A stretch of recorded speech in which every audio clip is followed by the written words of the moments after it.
I call Eugenie Sage. Tēnā koe. Yes, Mr Bishop, the Parliament does make law, but it should make good law, not bad law like this bill. So the Green Party is only supporting the taxation bright line test for residential land bill because it is better than nothing, and because we support the bill's intention, which is to target speculators who aren't meeting their income tax obligations and ensure that the existing law on property sales is actually better enforced. But it has so many defects which could have been corrected if the government wasn't in such a rush to pass retrospective law, and if it hadn't been in such a rush to push it through Select Committee with minimal time for submissions, minimal time for the Select Committee to consider the bill and actually improve it. So it's an example, Mr Bishop, of poorly made law that had the potential to be so much better. And it's another example, Mr Speaker, of the National Party's empty gesture approach to policy making and lawmaking.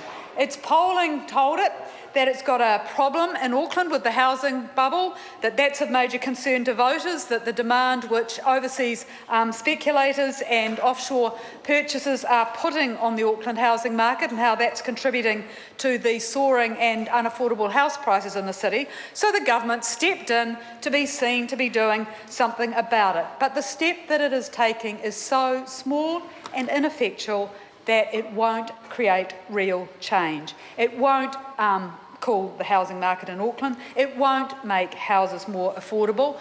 The government had the opportunity to do so much more. In 2010, Treasury made strong representations, Minister Barry, to put in place a capital gains tax. National rejected that. And so we've got this bill, which is another example of the government just taking a gesture and putting that into law. And if the government had been serious, it would have done what the Law Society suggested. And if I could just quote from Stephen Tomlinson, the spokesperson, he said that the proposed test in this bill should not be enacted as it is likely to be ineffective in achieving its stated objective. If officials are concerned about difficulties in enforcing the existing land gain tax provisions, then there should be a comprehensive review of those provisions rather than the reform being made on a piecemeal basis, which is what we're seeing with this bill and its companion bill. And it's bad because it's retrospective law. The Select Committee had a very limited time to consider it. I think it called for submissions on the 9th of September. They closed on the 17th, and then the bill had to be reported back in mid-October. It's bad too because, Mr Speaker, tax law should be simple, it should be coherent, and it should be comprehensive if it's going to be effective. But this bill isn't that. And many submitters said that it's overly complex and it's likely to lead to inconsistencies and difficulties in enforcement. One of the first issues is that it only applies to residential land sales, with exceptions obviously for the owner's main home, inherited property and the transfer of property in a relationship settlement.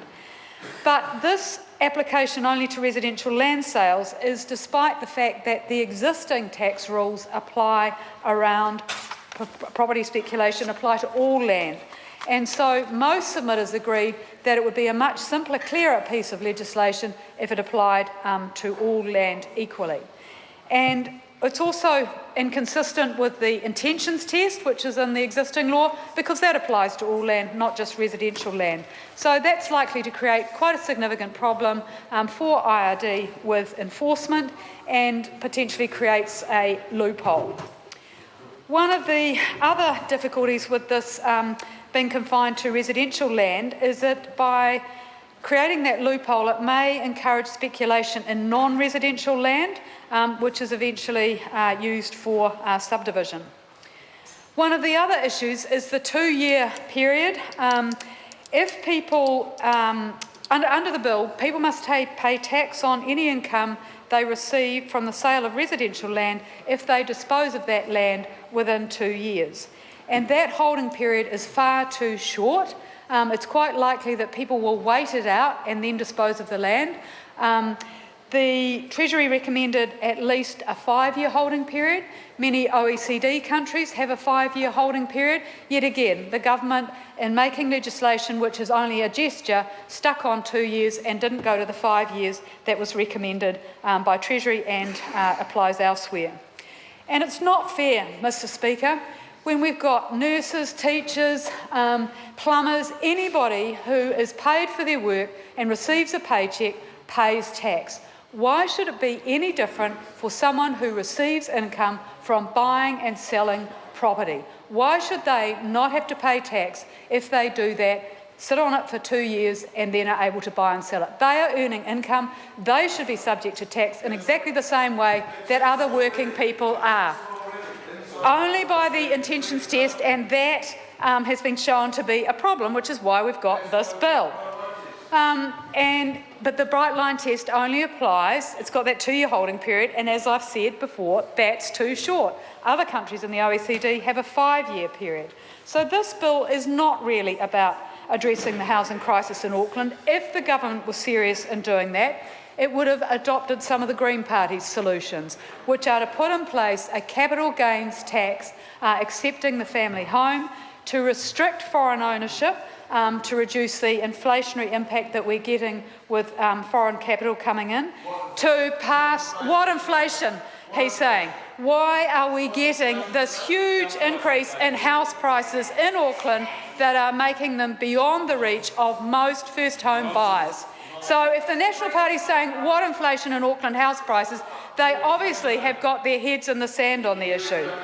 The Green Party would also ensure that we have a warrant of fitness for rental properties and much more protection of tenants in rental properties. We'd significantly improve the State House stock, and we would ensure that our planning laws encourage medium density housing around public transport routes, instead of doing what the national government is doing, encouraging more urban sprawl through the special housing areas, removing the provisions in the RMA to ensure that those subdivisions' environmental effects are reduced. So this bill, Mr Speaker, is too little, too late. It's retrospective. The process has been bad, and we're only voting for it because it is better than nothing.